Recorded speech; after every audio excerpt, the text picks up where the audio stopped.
Hello, in this video I will show you how to perform a hard reset through settings on HUAWEI Nova 11 SE. So you have to start by opening your settings application and then scroll down and click on System and Updates. Then click on Reset and click on Reset Phone. Now you have to scroll down and click on Reset Phone button, then click on Reset Phone again. Now you have to wait for your phone to be resetted.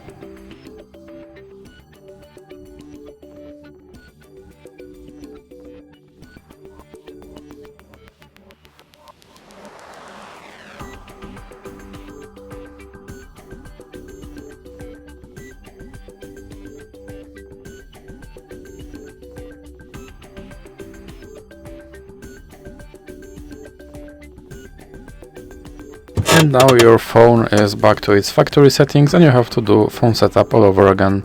So that's it for this video. If you liked it, please remember to leave a like and subscribe.